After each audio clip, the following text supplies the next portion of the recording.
So my name is Nick Chapela, and I'm here to do a training for you guys. I'm unfortunately out, so I'm going to be making a video. The training is called Herding Cats, and the reason why I came up with that as the title is because when I first started teaching elementary school, that's exactly what I felt like I was doing for a job. I've been teaching for 17 years, and throughout this training, I'd like to share some things that I do in my classes to maintain a safe and predictable environment. Why strong signals are so important, as well as different daily routines I do in my class to keep students safe, as well as to keep them challenged and engaged throughout a school year. Throughout this video, I may be cutting in and out of some of the videos that I've already made just to help with the time management. I'm going to start off by sharing a video of the importance of a predictable environment for students.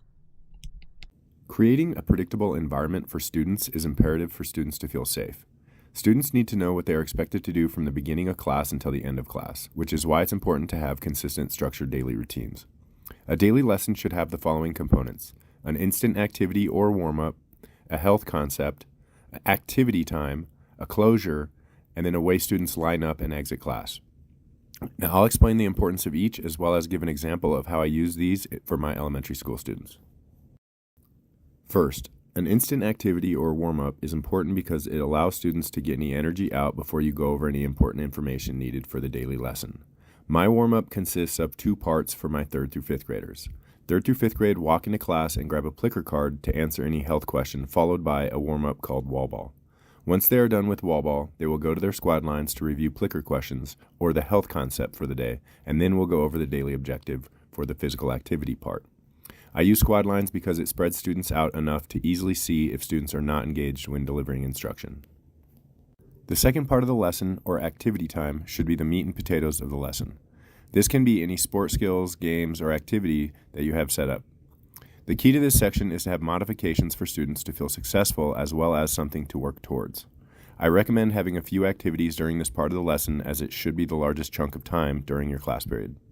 Transitions are also very important when thinking about equipment that you're going to use, how you're going to line up and group your students, thinking about how and where your students will move from activity to activity prior to your lesson. Next, every lesson should have a reflection at the end of class. It's important to review both good and sometimes bad things that happen in a class period. After my students clean up their activity, they will go to their squad line to review. We will review what we learned for the day as well as what we can expect in the following class period. I'll provide any group feedback and we'll line up the students. If there's any extra time, I'll ask health questions to line up first, or we'll do a quick activity with the little guys before we line up. Last, when it's time to line up, I have my own unique way of lining up. I offer classes free PE time if they can line up perfect. Once my students are lined up and look ready for the hallway, they have one more job that I require before they exit, which is their daily effort grade. My students have to show me a nonverbal grade as they exit the gym. I do this to hold them accountable for their behavior every class period. If you use these components in every lesson, your classes will be more predictable throughout the school year. Creating that predictable environment is definitely helpful, but there are also many other things that you can do to help create a safe environment. So I'm going to list off 12 things that I do to maintain a safe environment in my classroom. And before we get into the 12 things, I just want to make a point that it's not only creating that safe environment, because when you bring a safe environment, you're bringing trust, and a student can trust you. Once a student trusts you, then you can build a connection with them. And that safety to trust to connecting is like the key to teaching. Once a kid knows that you're there for them and that you're there to help them, it changes everything, and it makes your life better. It makes me just ecstatic driving to work. So let's get into these 12 things and just keep these things in mind. Each one is as powerful as the next one. Some of these are more important than others, but they all help contribute to a safe and predictable environment. So let's get into them. Number 1, review your rules on the very first day of school. For me, I only have 2 rules. I have safety and then I have respect. When I talk about safety, I just talk about staying on our feet when we're moving, keeping control of our body, make sure we're not touching the walls. And then the next rule would be just being respectful. And that's being respectful to oneself. It's being respectful to others. It's also being respectful to the equipment. Another rule I missed that I do talk about is effort. Effort is number 1 to me. I care that kids don't give up on themselves. And whether a kid is juggling one scarf and struggling with that, that's fine with me as long as they're attempting to better themselves. That's a huge part of my class, is that kids are trying. So when they do give their grades, which you'll see later, A 3 just means they did their best. They could be the worst jump roper on the planet, but as long as they were trying to turn that rope, they were trying to time that jump, they're good with me. And so that's another key piece that I really instill the kids is that I just want you to become better. And even when I throw you a skill or I throw you an activity that's too hard for you, being able to modify activities to where a student can be successful is huge. And then it gives them the goal, something to work towards. So even if a student is really low at whatever skill they're working at, the daily effort grade is an expectation and it is a daily requirement. So students still get a 3 if they do their best, even if they're not great at whatever skill we're working on. Number 2, learn your students' names. Number 3, have strong signals. Music is always our signal to move and to stop. And then I use a signal called sitting tall and standing tall whenever I need the attention of a class, and I'll show you a video for that. Sitting tall and standing tall are signals that I learned when I worked at a youth correction facility, and they work like a charm at the elementary level. Music has always been my signal to move and stop an activity, so I don't really need to use these signals for my older grades because music is enough. When I use these signals, I tell students that they don't need to literally sit tall, but it's just a signal that means I'm ready to talk. I'll tell a class whether to sit or stand tall, and then I will start counting down 5, 4, 3, 2, ready. When I say the word ready, students' hands are either above their laps for sitting tall or next to their thighs for standing tall. When I say 1, I should hear one loud slap on either their laps or sides. Every class uses this signal every day as we always stand tall when we line up to leave class. The only other time I really need to use this signal for the older students is when I need the school's attention at an assembly. I'll use standing tall when we are playing with hula hoops or certain games when we are on our feet. I use sitting tall whenever we're at our squad lines and either need to stop talking, spinning, or just need to reset. It's also great when I'm teaching our locomotor movement routine to kindergarten. If students are talking after I give these signals, I usually sit a student out for a minute. Number 4, have high expectations for your students, especially your native English speakers. I basically hold them more accountable than I do any other students due to the fact that they understand what I'm saying. So if an English-speaking student slides across the floor, they immediately will get a consequence for that. I let them know that they are role models and setting examples for our non-English speakers. Number 5, speak in some of our students' languages. So I like to incorporate Spanish in my class quite often. Anytime I'm about to start the music, I usually say listas, and I have the students say sí. I always ask how they're doing, and I'm trying to always learn more Spanish as well. So como se dice, and again, just trying to build that connection piece. So definitely incorporate different languages in class. Listas? Sí! All right, girls, go. Number 6, listen to your students. My students have taught me several things throughout my career. I've learned how to teach front handsprings. I definitely listen to them with modifications to activities and understand that you're not only the only leader in the class. There are students that definitely know different skills a lot better than we do. So tapping into those resources can be a very beneficial thing. Number 7, don't feel bad to refine a lesson. If your lesson's not going to plan, then definitely modify it. And what I'll do with some of my groups, if I feel like I'm trying to teach a new game or teach a new activity and they're just not handling it and I'm catching myself giving the same feedback over and over, is we won't do the activity. And if need be, we'll go back and do our locomotor routine. My locomotor routine for me is probably one of the most important routines that I teach, and I'll show you a video about that, but that's definitely one that sets a precedence for all activities in regards to not touching the wall, not sliding on their feet. So I'm going to show you that video right now, and that is definitely a huge one to go back to if the class is not being able to handle the activity that you're doing. The locomotor routine is one of the most important routines I teach at the elementary level because it reinforces a safe environment. I explain to the students that we will be learning different ways to move our bodies across the gym. We will be moving from black line to black line and must stay on our feet during each movement. Students aren't allowed to touch each other or the walls on either side of the gym, or we practice that movement again. We practice walking, marching, skipping, galloping, sliding, jumping, hopping, leaping, and running. At the beginning, this routine takes time, patience, and a lot of reminders, but it instills safe behaviors for future games and activities. I'll sit the students down and review the rules if I feel like students aren't in control of their bodies between movements. At the beginning, this routine can take a half a class period, but as you practice, the duration of the activity will decrease. When starting this routine each day, I always tell my students that if they can walk to the black line, we will not need to practice walking.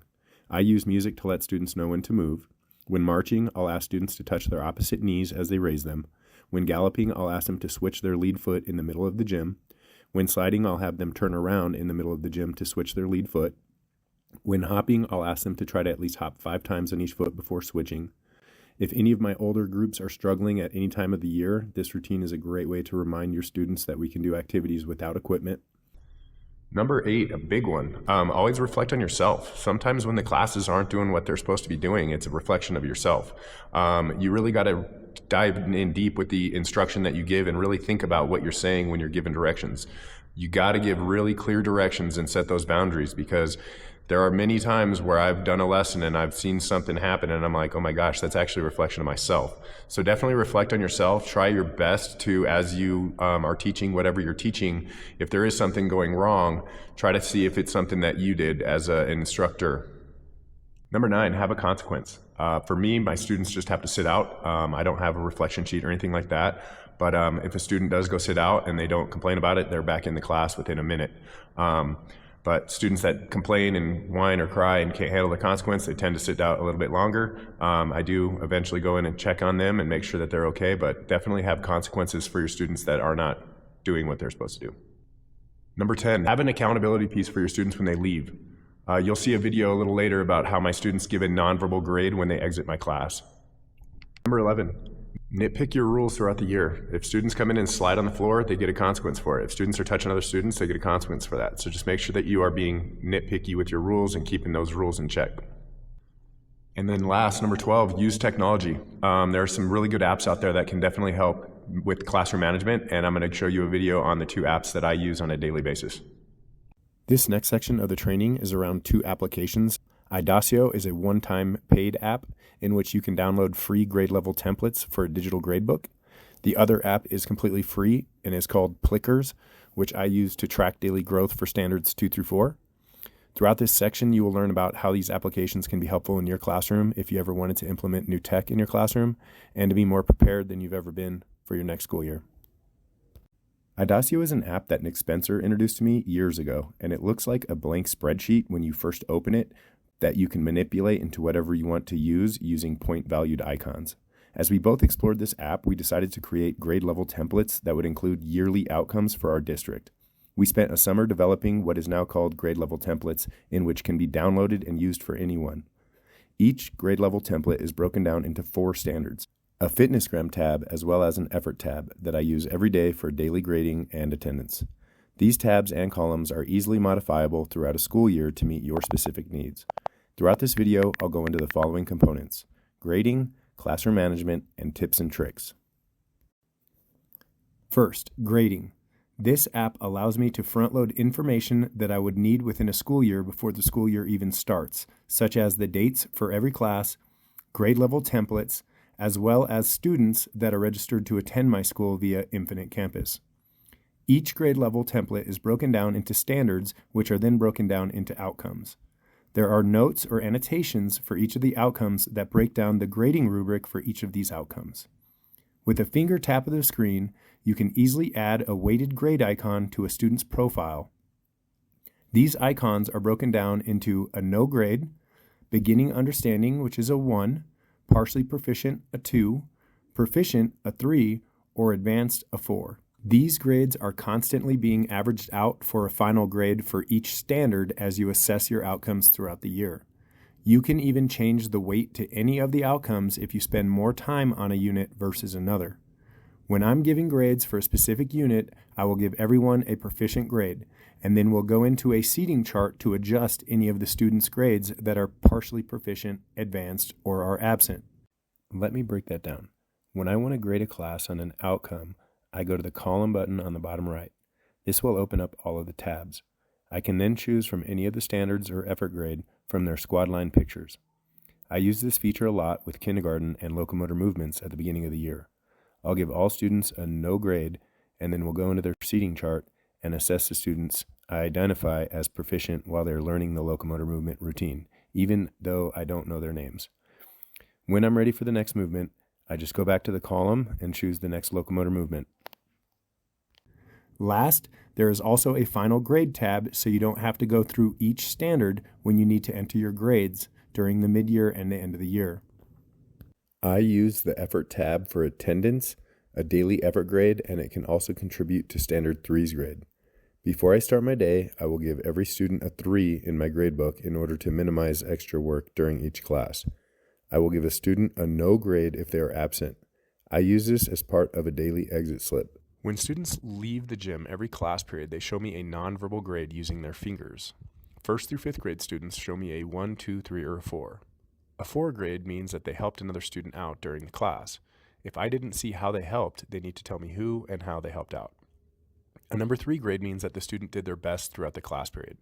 A number 2 grade means the student either had to sit out for a timeout or did not wear proper footwear. A number 1 means the student consistently made poor choices or showed zero effort during class. My kindergartners show me a thumbs up or thumbs down instead of a 1, 2, 3, and 4. If I ever see a student help out during class, I'll have them go to one of the whiteboards where they'll write their name to help reinforce a positive environment. If a kindergartner writes their name on the board, they show me 2 thumbs up at the end of class. I like having an effort grade each day because it holds students accountable for their behavior and attitude every class period. When grading standards 1 through 4, depending on the grade level and standard, I grade differently. Standard 1, I grade all levels using formative assessments while students are engaged in the particular activity. If an administrator ever asks for student written work, I will have them fill out a self-assessment as well as a few strategy questions around that unit. I have my assessments uploaded into each outcome of each unit that I can share with both students and admin. I'm very thankful that I don't currently have an administrator that requires student written work, so I don't have students fill out self-reflections at the elementary level. Since I only see most students once a week, I feel it's more important to expose them to as many skills at this age opposed to incorporate writing in a physical education setting. When giving kindergarten, 1st, and 2nd graders a grade for standards 2 and 4, I use my health board to keep me organized throughout a school year. This is my health board that has been an effective tool when teaching health concepts to kindergarten through 2nd grade. I break down each grade level outcome by following our district's pacing guide. I use PowerPoint presentations to review several concepts with these grade levels. All of the grade level outcomes are written as well as a guided question for students. I make a color key for each of the grade level teachers. I mark a third of the question in the teacher's color after I cover a particular concept with that class. This is a great way to help me remember which groups have covered which outcomes throughout a year. Once I cover a concept with a class, I reinforce these concepts throughout the year by asking students questions in order to be a tagger at the end of a class or in order to be the first one to line up. When assessing these concepts, I'll ask students the guided question and will record their answers in my digital gradebook, Idacio. Although I still mark 3rd through 5th grade colors, I don't use this board as much for those groups because we use the Plicker routine every day. When introducing Plickers for the first time, I align students' Plicker card numbers with their seating charts or squad lines. So the first 5 students are from squad line 1, the next 5 students are from squad line 2, etc. I will stand next to the Plicker chart as students grab their card for the first time to make sure that they're grabbing the correct card. I also like using Plickers because whenever I get a new student, I can have another student show them how they answered their Plicker question using their Plicker card, and by the second day, the new student can feel successful as they enter the gym, grabbing their Plicker card and answering a question without potentially even knowing what the question says. As we review the answers to the class, it also doesn't show who gets the right or wrong, but instead a class percentage. When students enter the gym, they grab a Plicker card off the chart. A Plicker card is essentially a QR code that has letters A, B, C, and D. I put stickers on the back of these cards to make it a little bit easier for students to answer. When they're answering the card, they don't have to look at the front. So they'll grab their allocated card, they'll read the multiple choice question that has a picture support, they'll scan it by pointing it to the iPad with whatever letter they want on top, and when they scan it, it turns blue on the screen, so it tells them they answered it. This is a video from the actual iPad itself, and it's really nice to be able to hold the iPad when you're first teaching this routine to make sure students grab the correct card. While they're doing their warm-up or putting it away, I tend to be able to grab my Idacio app and I can take attendance before they even sit down. We review each question every day and all the data is archived, and it's a great way to show growth over time. We really focus on trying to get 80% correct on each of our answers. Idacio is a great tool for classroom management as it allows me to take pictures of my students on the first day while I put them into squad lines. This is helpful when teaching kindergarten or being a first-year teacher. I use squad lines and pictures because I can easily call out any student that is not giving the attention that they need, or I can help them find their squad line if they forgot where to sit. I can also move any student who I feel needs to be in closer proximity to me when I give my instructions. Printing out these squad lines for substitutes can be helpful to identify where and who sits during their day. Another cool thing about Idacio is you can use up to 10 different seating charts. You first need to hit the seating plan button, then choose which seating chart you want to use.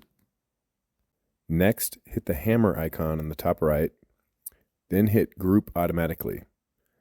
Then you'll have a choice to choose from the style you want your students to be grouped, the number of students in a group, as well as the spacing. Last, hit the Group Automatically button at the bottom. Once you have grouped them, you can always adjust any students that you want to work together with or need to be separated. You can also use the dice tool at the top to randomly choose a student if you were to have every student run a warm-up throughout the year or just want to randomly choose a student. If you ever want to clear your dice history, you can hit the hammer again, hit Random Picker, and then hit Clear Dice History. One last thing before I conclude this video is that when you export the information out of Infinite Campus into Idacio, you can export more than just the student's name. I choose to export the student's name, native language, and birth dates.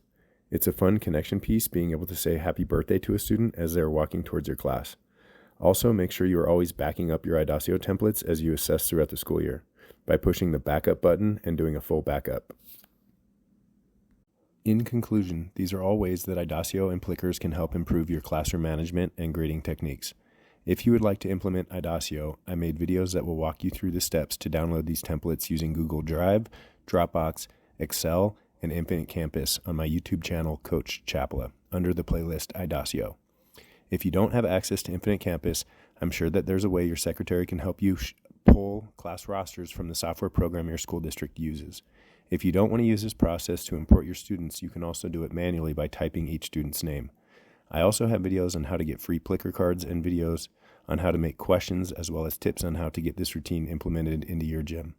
I hope you like this grading and assessing video. So this next section of the video is going to go over a project that I started 2 years ago, which is a channel where people can go and see what I do. I'm about a little less than halfway done with it, but it's going to start with a kind of a Cliff Note version of it, and then it's going to go into a little bit more of an easy, accessible way to kind of see all my videos through a Google Doc.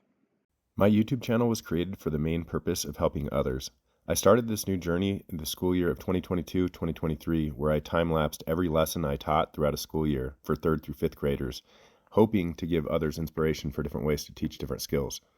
I have over 30 time-lapse lessons in which you can watch a 45-minute lesson in about 30 seconds. If you're interested in the lesson, you can go into the playlist and watch the detailed videos of each activity. Each detailed activity includes the skill itself on top of modifications for beginners and advanced students in order to ensure success and a goal for every student.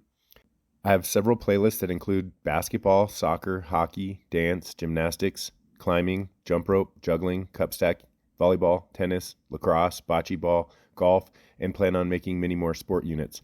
I also have team building, classroom management, substitute games that range from preschool to high school, as well as several classroom management videos. Keep in mind that you can go into the settings and change the language in the captions for any non-English learners. All right, so that was my YouTube channel in like a nutshell. I'm going to kind of break it down, but I also put it in a Google Doc, so everything is like linked in one document, and I'm going to go over that real quick with you. This will be the last thing I'm going to go with you guys today before you guys can have an opportunity to go through some videos yourself. All right, so what I'm going to do is I'm going to go to my Facebook, and I'm going to use my Balloon account, just so you can kind of see it from a different account. When I go to Coach Chapela, if you want to go here and make things a lot easier for yourself instead of going through YouTube, I've got a link right here. It says YouTube channel all in one place. If you click that, it's going to show all of my videos on a Google Doc, and it's very organized. So at the top, some of these I talked about, some of these I did not. There's some different strategies and teachers and things I use in my gym, from like tour my gym, first year teacher stuff, health board, assessment cubby. Some of this was in some of the training as well, but I'll go pretty deep into some of the details. So this is again some Idacio stuff, some Plicker stuff, and these are all basically playlists. But this is how when I explain like a time lapse, this is the very first day. So the very first day, I'll just show you a quick video. So this is what a time lapse looks like. Very first. Students came into class, sat on the black line in front of the gym while I took pictures of the students and put them into squad lines. Next, we played Dr. Tag and I went over the main rules of class, which is respect, safety, and our daily effort. Then we played Team Tag and went over how to line up and give a nonverbal effort grade out every day.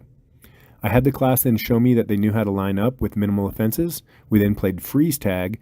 We then reviewed emergency procedures, which is fire, tornado, and lockdown drills. We did a short round of Tabata as well as played Sharks and Dolphins. We did our closure, students lined up, and left class. So if you liked that and you wanted to, for instance, say, okay, well, look, I saw the time lapse and I heard him talking about sitting tall, standing tall, you can go in to watch those videos. Why squad lines are important, how I line my kids up, what my effort grade and exit slips are. These are all separate videos. So then you go into day 2, you got your Plicker routine. I need to add some videos on just ways to incorporate Plickers and making it a little bit smoother and easier in terms of proximity, standing next to your Plicker cards. When kids are coming to grab the cards, they tend to sometimes grab the wrong card.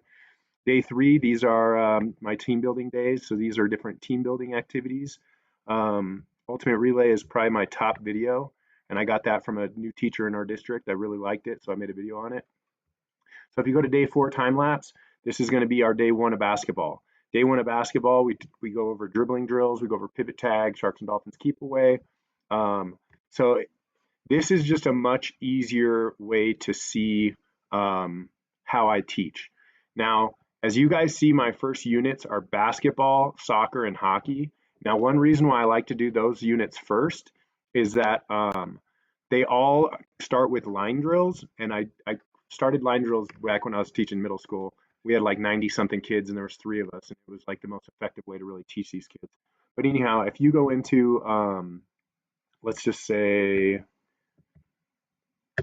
the soccer time lapse. Day 1 of soccer, students come in, they did their Plicker routine followed up by a Tabata warm-up. Next, we did some soccer dribbling drills where we worked on passing and dribbling. We learned a variety of ways to dribble the ball to improve our footwork skills. We then did a trapping drill, a partner passing drill, and then we played keep away. We ended class with 2 games of Sharks and Dolphins, did our closure, students lined up, and exited class. So if you liked that time lapse for soccer and you wanted to see, oh, hey, let's see how he does his dribbling drills, then you can come down here and see the dribbling drills. You can see the partner drills. You can see the trapping drills, the keep away drills. So here is the dribbling drills, just to give you an idea of how detailed I kind of get into some of these videos. The format of the soccer dribbling drills is very similar to the basketball dribbling drills. Students will dribble the ball from their yellow poly spot across the gym, where they will then trap the ball, pass the ball against the wall, and trap it again to maintain control. Students will then dribble back to their partner, where they will then again trap the ball before passing it to their partner. When we're dribbling in soccer, we talk about dribbling with the insides of our feet, keeping the ball close to our body. When we pass the ball, we also talk about using the insides of our feet instead of using our toes. I challenge the students by encouraging the students to do 5 to 10 step-ups before passing the ball to the wall in order to establish good ball control. A step-up is when you use the bottom of your foot to touch the top of the ball while trying to stay off your heels. I also teach the students multiple ways to move the ball, such as foundations, trying to touch the ball with the insides of your feet each time they step. I also go over rollovers, which is when a person turns sideways and uses the back foot to roll the ball over each time you step. Last, I'll review step up forwards and step up backwards for the advanced students, which is when students move the ball while performing step ups forward and backward. I teach these different ways to dribble because it helps with ball control when playing the game like situations. I do allow students to choose from a soccer ball or a gator ball. I have found that using gator balls roll much slower and can be a great modification for a less experienced soccer player. My biggest look-fors while performing these drills are that students are staying in control and that they are challenging themselves. Another important thing that I just said, which was like challenging your students, I think is the most important thing as a teacher, is being able to create an environment where students feel challenged, they feel pushed. In any unit that I teach, basketball, dance, juggling, doesn't matter what it is, I have next steps for students. And I think that that's important. I get a little backlash from time to time, teachers or people that come in and say, oh my gosh, I can't believe you're letting kids do front flips off trampolines. You know what, if a student can do it and I believe in a student and they want to push themselves and try to learn how to do it and they're listening to my cues and they're listening to my directions, I allow all of that. I think that that's the only reason why I teach. I think that's the reason why I love teaching so much is that I get to see the, oh my gosh, I did it thing in my kids. I particularly have a student right now that doesn't speak, literally doesn't say anything. And I've gotten him to be able to say yes and no to me. And like the smallest wins, like a kid saying yes, the lightest yes is like it literally makes my day. So many things. If you watch the shark climb video, that's one of my favorites because kindergartners, I always help them, I support them on my shoulders, but like just watching kids push themselves and watching kids grow or humans grow, you got to be vulnerable to be able to grow. And putting them in those situations, I think, is very important as a teacher. And if you understand that and you modify your lessons to meet the needs of beginners and meet the needs of advanced students, I think then that's a huge win.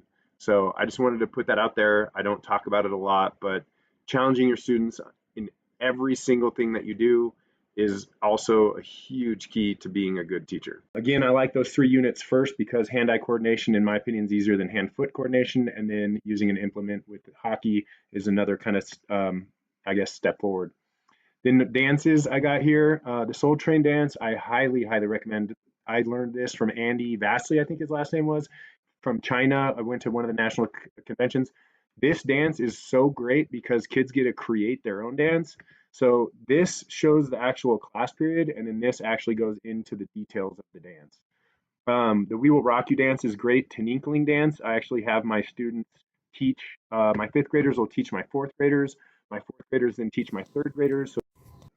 So before we go into this actual time lapse, I just want to say if you can teach any kind of cultural origin of any kind of activity that you teach, it's great. It's good to incorporate some history. So I do this with tin inkling. I do lacrosse with the Native Americans.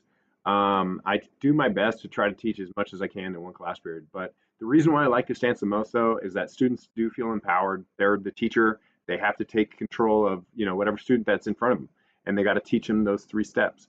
So I do front load any of the students that I know are going to be kind of more difficult than others, but this dance doesn't only allow them to be empowered, but it also gives them a little sense of respect to me because they realize, man, you're trying to handle 25, 30 of us, and I can kind of understand how that could be a difficult challenge. So it's a win-win, man. It's a great dance. Students enter class, do their Plicker question followed by wall ball or juggling for their warm-up. Students watch the Soul Train dance from the previous class. I let the students know that they were going to be responsible for teaching 4th graders the We Will Rock You dance. We reviewed the patterns that we needed to know for the dance and performed the dance twice, followed by tracker tag and sharks and dolphins. 4th graders came into class with no Plickers or warm-up. I got everyone into groups and let 5th graders teach the patterns to the 4th graders. Next, the 5th graders sat down and watched the 4th graders perform the dance. 5th grade left, and we watched our Soul Train dance from the previous class and played Dr. Tag. Last, the 3rd graders came into class, and the 4th graders were responsible for teaching the 3rd graders. I teach this dance to 2nd grade. So, and then you can go into the actual details, like it goes into like exactly what the steps are of the dance. We turned the We Will Rock You song into a dance that resembles Tininkling, a Philippine folk dance. Instead of using bamboo poles, we use hula hoops. In order to teach this dance, I have a hula hoop resemble a clock. This is very helpful when teaching the last pattern of the dance. Before I get into each pattern, there are a few rules that apply to all 3 patterns. First, each pattern is a total of 3 beats. The first 2 beats, the student will always have their feet inside the hoop, and the last beat will always be on the outside of the hoop. The last rule is to have students demonstrate a short 1-second pause after the 3rd beat. There are 3 main patterns to the dance: singles, across, and turning.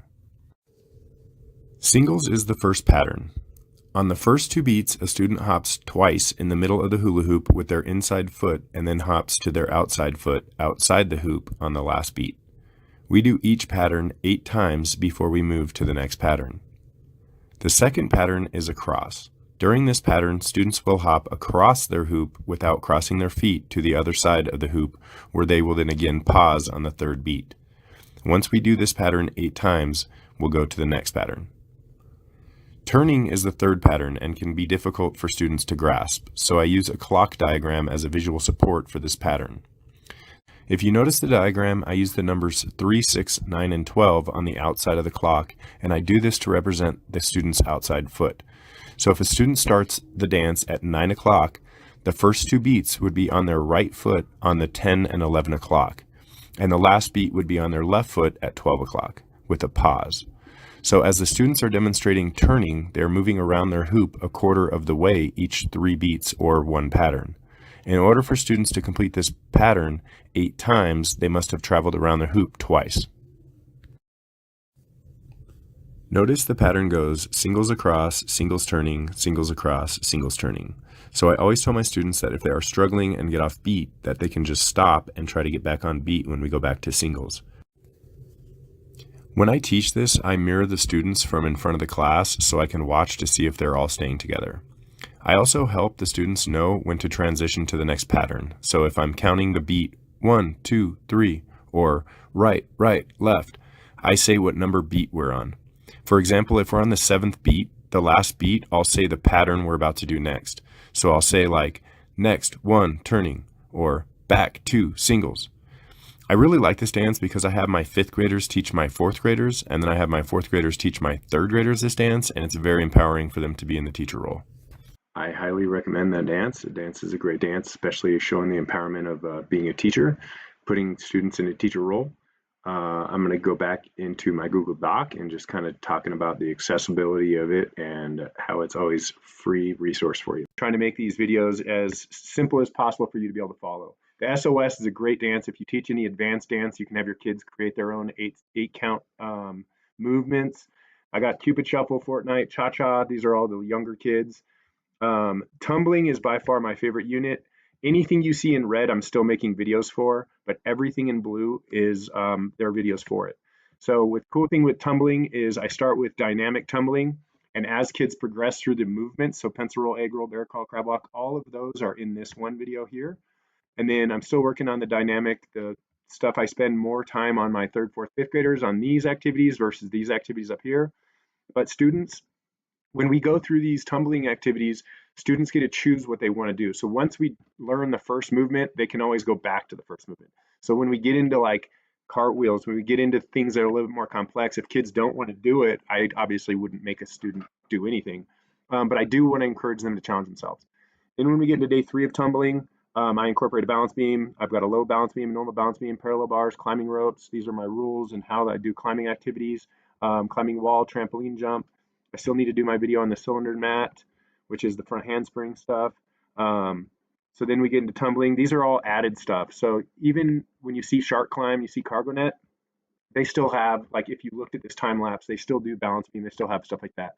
My last day, I let my kids pretty much do parkour. They don't have to rotate through stations. They just do what they want.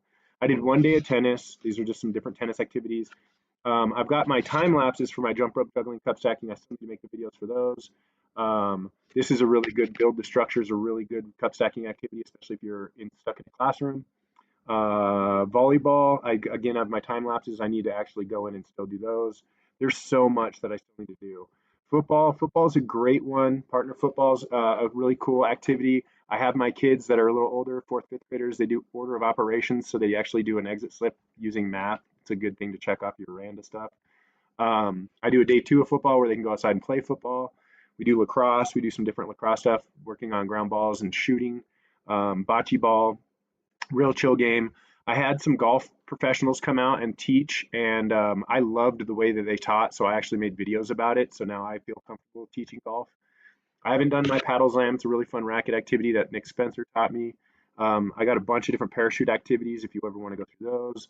These are my substitute games. I have so many more games. And just speaking of games, like if we look at heart attacks up here, but I don't have it. Brushing your teeth as well. I still need to make videos for those.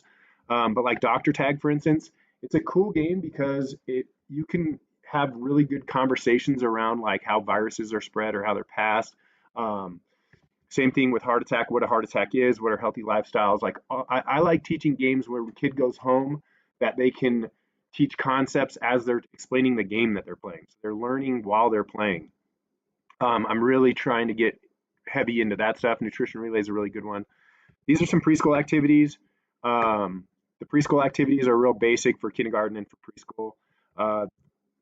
So I would highly recommend using these at the beginning of the school year. For these guys, I mean, the drum game's a great one. It's all listening, but really it's working on them transitions, just getting up, getting back to our squad lines, following rules, facial awareness, being safe. I started doing time lapses for kindergarten this year. And if you look at the last one, we had a fire drill. And the reason why I didn't continue with these is because there was a lot of extra editing. And yeah, if I can find a younger class with no kid with a social media thing, then I might consider doing time lapse for all those kids as well. But anyhow, I'm going to be adding a ton of stuff to this list. You can find this link on my Facebook under Coach Chapla. If you guys again just look, it's right here, and it's a great resource. And I hope you guys use it. And I really would love any kind of feedback, positive and negative. And then maybe different units as well. I want to finish out these detailed videos. I've got field day video that I started creating. That's going to take a while, but anyhow, I just hope you enjoy this resource, and I hope it helps you out. And if you need me, I am always around. I love talking PE. I'm definitely willing to do a Zoom meeting or whatever you want to do, Google Meet, and have some PE talk.